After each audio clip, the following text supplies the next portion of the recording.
Our story starts somewhere in London, England.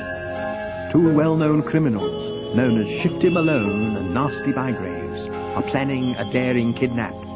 Hey, how are we going to kidnap this girl from school, Gov? Well, Shifty, my old son, what we do is this. First, we pitch a nice cuddly teddy bear from Herman Hamburger's toy shop. You know, the one with all the teddy bears in the window. Then we go and stand outside the school gates when the kids come out of school. Yeah, then when the kid comes out, we grab her and run off with her.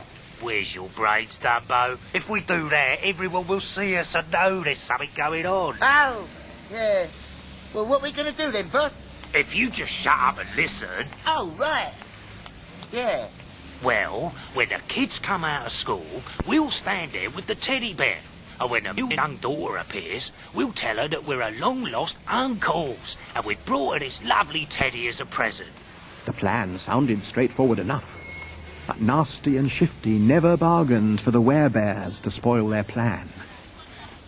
Anyway, back at Herman Hamburger's toy shop, Shifty and Nasty stood outside, waiting for Herman to get busy inside so that they could slip in and pinch a teddy without attracting any attention. Right, Shifty, have you got the teddy? Yeah, but I think he spotted me. Stop thief! Come back, you villain! Quick, Shifty, old beef burger's after us. Run! But despite Herman Hamburger's efforts, the two crooks are too fast for him, and they manage to run away from him. Later that day, Shifty Malone and Nasty Bygraves turn up outside the school. The children are starting to come out in order to go home. Right, Shifty, there she is, the one with a ponytail. Shifty and Nasty are both dressed up in posh suits. They look very different from usual. They certainly don't look like crooks, but they still have to convince the little girl that they are her long-lost uncles. Hello, Sharon. Have you had a nice day at school today? I'm your Uncle Shifty. I mean, your Uncle Stanley. And this nice gentleman here's your Uncle Norman. We brought you this cute and cuddly teddy bear as a present because we've been away for some time now on business. Unfortunately for the crooks, they were totally unaware that the teddy they'd just stolen from Herman Hamburger's toy shop was in fact GUMS, one of the werebears. Sharon took hold of GUMS and started to hug him, saying, "Oh, thank you, uncles, for such a lovely present. I've never had such a lovely teddy bear before. Can I keep him?" No, you can't. And with that, Nasty snatched GUMS away from little Sharon, throwing him to Shifty. There you go, Shifty. You take the bear, I'll grab the girl. Nasty picked and started running to their waiting car. Meanwhile, Shifty pushed GUMS into his inside jacket pocket, reached for the car keys, which were in his trouser pocket, and ran after Nasty and the girl. Fortunately for the girl, GUMS was starting to feel squashed and uncomfortable in Shifty's pocket. Not only that, but it was very dark as well. So why was that fortunate, I hear you ask? Well, for GUMS, being in a small, tight, dark place was one of the things that frightened him terribly. And when he gets that frightened, GUMS always turns into a werebear. As a werebear, GUMS would be able to fight off the crooks and hopefully rescue little Sharon.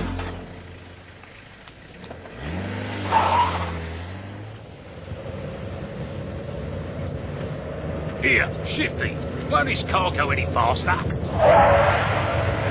can't drive this thing, Gov. Something's happened inside me jacket. Oh! Aged jacket, GUMS had become a werebear and was sucking away at Shifty's chest, causing him great pain. Nasty, can't you do something? This flaming bear's come alive. It's flaming well eating me. Are you nuts or what? And with that, Nasty pushed his hand inside Shifty's jacket in order to retrieve the bear. But as he did so, he felt this incredibly powerful gummy mouth close around his thumb. GUMS likes thumbs. You let little Sharon go, or you'll never hitchhike again. All right. We give in. Let go. We promise we won't hurt the little girl. By now, both men were hysterical, and with Nasty's hand stuck inside Shifty's jacket, they looked really silly. So, you thought you could kidnap a little girl by using me, did you? Well, I'll show you how a werebear can be used to catch rotten crooks like you two. GUMS popped his head out of Shifty's jacket and stared at both of them with his crazy green eyes, drooling down the terrified villain's hand, The two of them nearly had a heart attack. By now, quite a crowd had built up outside the car, which, by chance, had pulled up just outside Herman Hamburger's toy shop. From outside, all the people could see was two ridiculous men screaming and shouting and falling about inside the car, and a little girl sitting on the back seat. But Herman Hamburger, together with the policeman he had called earlier about Gums being stolen, had now also spotted the car and the two crooks inside it. Come on, Mr. Policeman. Those are the two that stole my lovely teddy bear.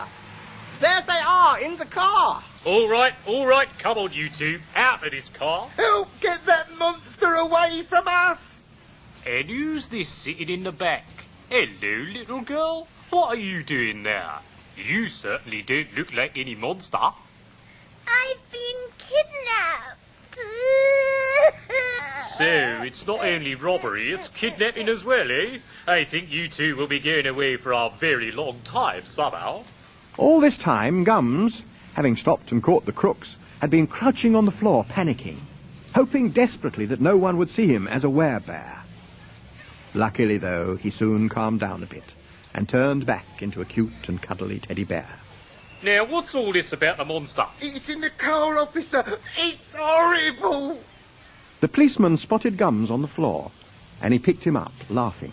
I don't believe it. Shifty Malone and Nasty Bear Graves frightened of a lovely little teddy bear. Oh, take him away, for goodness sake. No, it isn't. Look, that's a teddy bear. It's horrible. And so Herman places Gums back with his special pals, Howler, Fang and Grizzler, in the window, and shuffles off to close up the shop. Wow, guys! What a brilliant day! Herman will hear you. Strange. I could have sworn I heard voices.